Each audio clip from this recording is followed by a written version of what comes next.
I'm Albianne Chandler, and welcome to the Morning Report at Fort Stewart, Georgia, home of the 3rd Infantry Division. COTTRELL Field is a place where family members gather to welcome home soldiers from war. But 50 years ago, during the controversial conflict in Vietnam, many soldiers didn't receive the warm welcome home ceremony that is known to our soldiers today. Some veterans even changed out of their uniforms at the airport in order to avoid conflict with many American citizens. So as our nation begins to commemorate the 50th anniversary of Vietnam, Fort Stewart officials decided to honor our Vietnam veterans in a special way. Photojournalist REHNSTROM joined Army veteran Jerry Walker and others as they prepared to march across COTTRELL Field to receive the homecoming that was once denied them.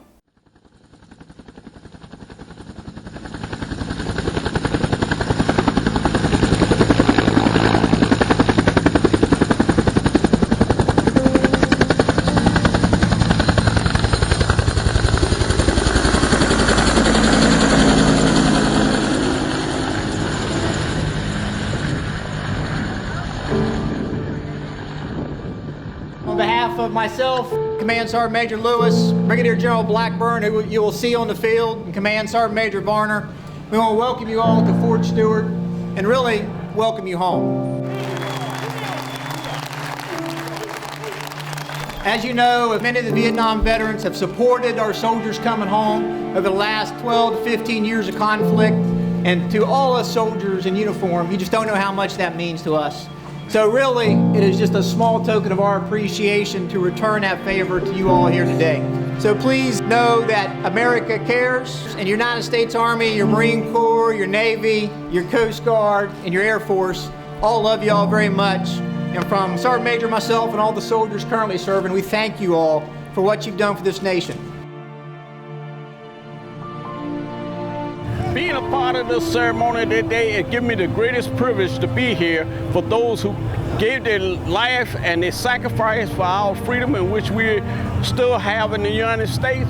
And not only that, it's for the veterans that return back home, our soldiers return back home, and then get the opportunity to be alive, to be out here today. It's just a wonderful feeling, and I can't ask for nothing better more than this. And it just gives me an overwhelming feeling to be recognized today as a Vietnam veteran after 50 years.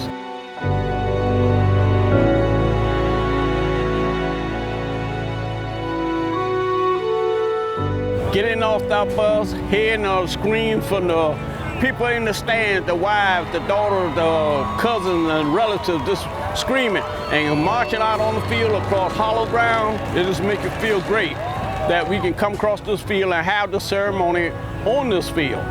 And I couldn't think of another place.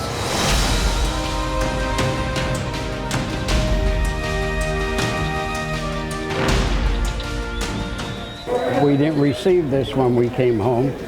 There was a lot of problems at the airports, a lot of problems at home. We weren't respected. There's been individuals at the airport that took their uniform off and not even wear it home because they were, uncomfortable with everything that was going on.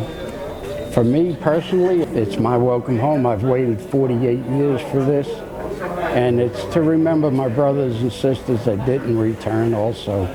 I want to be there, stand there for them. This time you are not greeted with ridicule.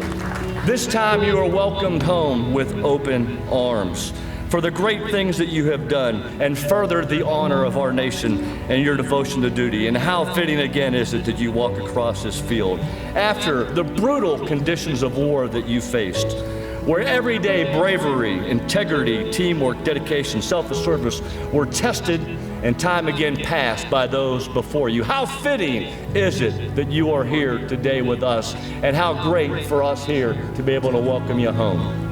Some may say that we learned bad lessons from Vietnam.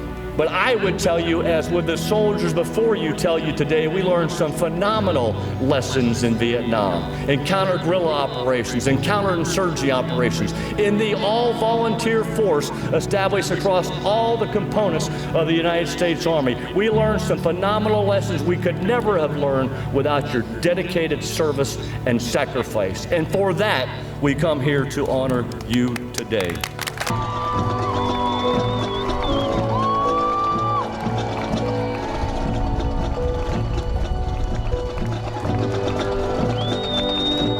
What I looked at, I was seeing the third ID, the guys coming back, because I looked up there and I saw them, people with a, welcome home. So it reminded me of the many flights that I've stood by there and went and shook hands when your guys, with the third ID arrived. There it was, a perfect example from us to these young men who are now serving. You're passing the torch. You're passing the torch. I'm so happy for all the veterans you saw in that formation. That came out, all the veterans that came out of the stands and joined the formation. It was our day. Sergeant Major Chaffee, first observation, sir. You marched a heck of a lot better than we ever do. It was just wonderful to see y'all in formation, coming across that field as proud as can be. If there's any other veterans sitting in the stands that would like to join these veterans on the field, please come out and join them right now. It has been an Army tradition for more than 240 years that the colors of the unit follow the commander wherever he goes to signify his location on the battlefield. While in transit, the colors remain encased and protected. Today, we will encase the 50th anniversary commemorative flag for the Vietnam War. I know that it's meant so much to so many of them. When they came back, there was nobody there, and they've seen what happened later, that all these guys are getting kind of waving the flag. So right now, it really has become so very important for them. I'm already thinking of next time. I'm already working with a garrison commander and the mayor and everything, because we want to do this again even bigger.